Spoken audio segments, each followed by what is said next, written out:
I will never forgive him. I was at the height of my anger at the sight of the woman crying in front of me and continually apologizing to me. I was determined to make the person who had caused my parents so much trouble in the past and had been successfully forgiven each time pay for his sins once and for all. I am Celine, 29 years old, and I have just given birth to a child with my husband Alfred, and I am now a housewife. We were colleagues in an international company, and Alfred works in a department that requires him to travel abroad frequently. Therefore, from the beginning of our marriage, we both agreed that when I gave birth, I would go back to my hometown until things settled down. My parents' home is a train ride away, and I had talked to them about it beforehand, and they had given their consent. I'm sorry I couldn't be with you. I'll find time to come see you. Also, about your brother. He's out of the family home and he's married, so I don't think it will happen again. My parents have told me that they won't let that man near their house while I'm there. As I was packing for my trip home, Alfred spoke to me worriedly. I have an older brother, 3 years older than me, and our relationship is not a good one. Ever since we were children, my older brother, who was bigger than me, used to treat me as if I were his errand boy, and would often give me a slight poke if I didn't do his bidding. I was small compared to my brother, so I would fall down if he gave me a light poke, and I was even afraid of him squatting over my big body. However, when my brother entered junior high school, I realized that something was wrong with him because of the words of his friends and teachers, and I discussed my feelings about him with my parents behind my brother's back.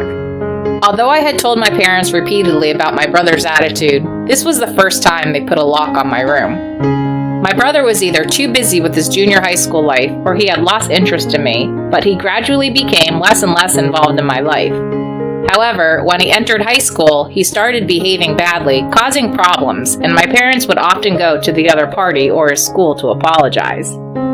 I got caught taking money out of Mom's purse, but I told her it was your fault, so you need to cover for me.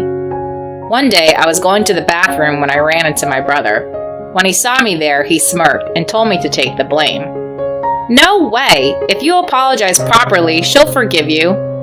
Shut up and do what I say. My brother tried to hit me for arguing with him, but at the time I was learning judo because of a certain anime I admired, so I was able to fend him off and keep my balance. He made a pretty loud noise and went face first into the floor. He quickly regrouped and came at me again. But because of the loud noise, my parents rushed over to see what was going on. George tried to make me take the blame for stealing money, and when he tried to hit me, I dodged him and he fell down. I explained the whole story. My brother refuted my words, but my parents believed me because of the situation and his behavior. They grounded him from school for a while, gave him no allowance, and took away his cell phone and banned him from contacting me. My brother seemed to be very angry at me for this, but my father strongly reprimanded him, saying that if he kept this up, he would get kicked out of the house. I went to college in a rural area and left home, got a job in the same area, and married Alfred. Alfred knows this story and has actually met my brother. Alfred was worried that my brother might do something to me again as I was with child. I told Alfred that there was nothing to worry about because of what my parents said, but the real reason was Alfred's appearance. Alfred is of mixed race. He is a bit bigger than my brother, who is a bit stouter, and to be honest, he gives a pretty scary first impression, and he actually works out a lot, which my brother would have never been able to match.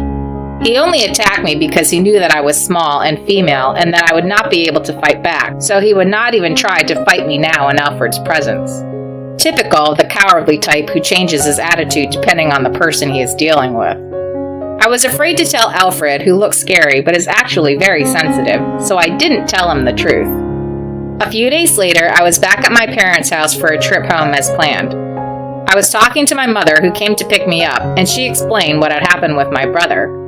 My parents had demanded that my brother not come to my parents' house while I was there, and in exchange, he demanded he get some of the property that my parents own. My parents balked at this, but agreed to it for my safety and security. I'm sorry for making this decision on my own, but I wanted to be sure after all we went through when you were a student. I felt bad for all they did for me, and I apologized and thanked them for the burden I had placed on my parents. It is possible that Leah may come to the house when she needs something. Leah is a quiet person and doesn't seem to be a bad person, and she was just here yesterday, so I don't think she'll be back anytime soon. She also gave me this additional explanation. Leah is my brother's wife, whom I have met only once, and she is a quiet woman with a soft demeanor. My mother had cleaned my room so that I could use it, but I noticed that my beloved low table was missing. Mom, did you take the low table that was here somewhere?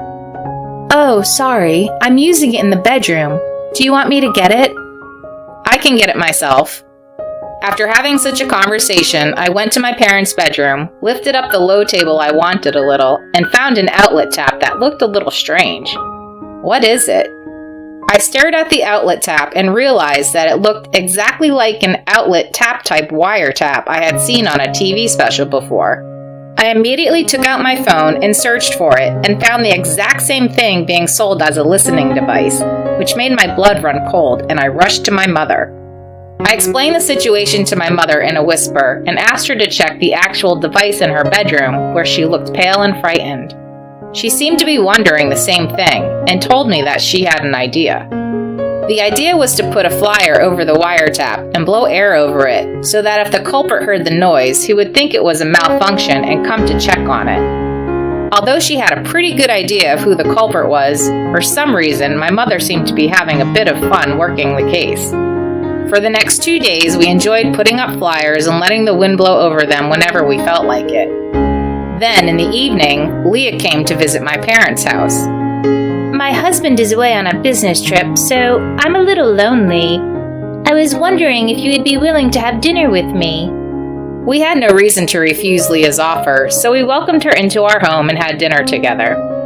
However, when my father and Leah's drinking progressed unexpectedly, my mother suggested, "You seem a little drunk today. Why don't you stay the night?"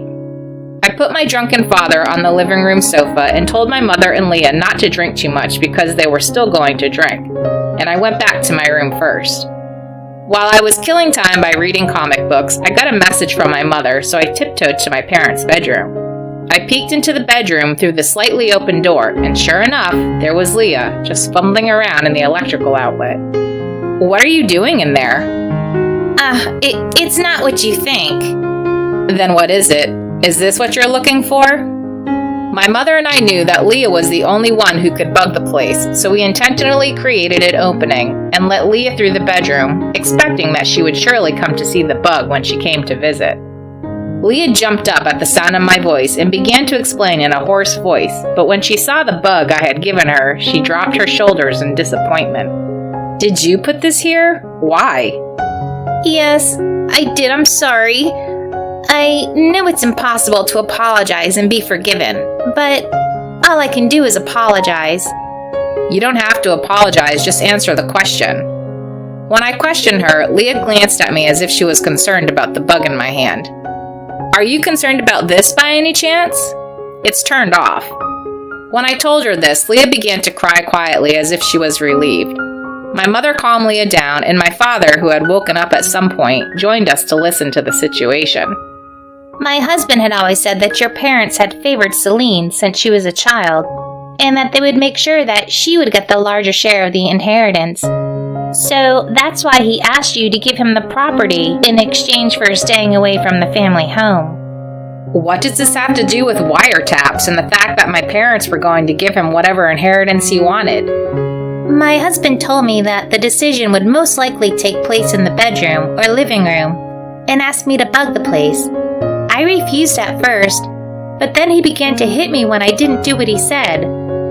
"Oh no." The story told by Leah was shocking, but on the other hand, given my brother's character, it was believable. Leah is still crying and apologizing to us. I was so upset at the sight of her that I said to myself, I'll never forgive him. I then thought of a plan to punish my brother. Before that, I asked Leah if she wanted to divorce my brother. "I really want to leave him, but my husband is in charge of all the money, and I can't survive if I leave him." Leah was shivering as she told me what she really thought, and my father was even more furious than I was when he saw it. "Did you bring a new wiretap? Please, plant that and go home.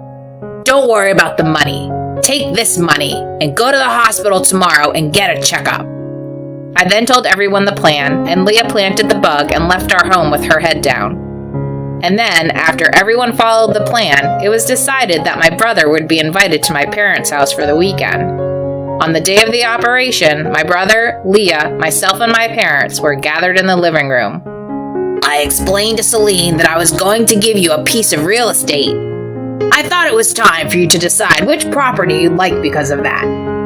Celine, it's been a long time. I know your selfishness got us into this mess, but I'm grateful for it now.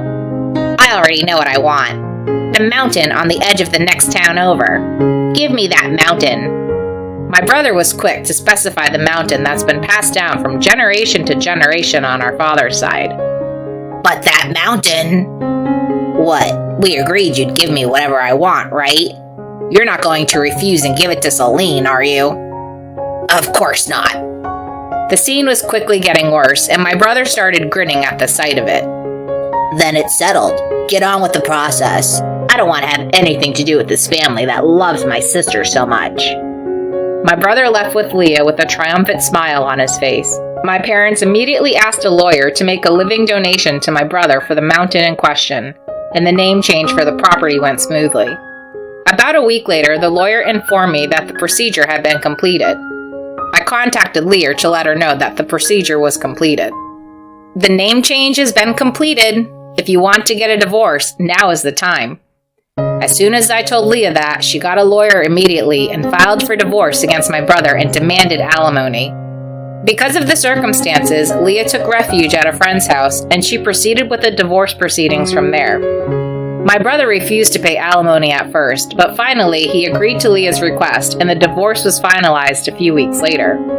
During the divorce, my parents and I had decided to move to the area where I was living with Alfred and sell the family home. A few weeks later, I received a call on my cell phone from my brother. When I answered it, he was terribly agitated. Where the hell are you? Where are Mom and Dad? He asked angrily. What happened? I asked back, and my brother quickly started explaining his situation. Apparently, my brother wanted to use the mountain he inherited to pay his alimony to Leah. However, it turned out that the mountain was of no use at all, and in fact, the maintenance costs and property taxes would make him lose money. He tried to question our parents about this, but he could not locate them, so he contacted me. As I listened to my brother's story, I was pleased with the success of the operation.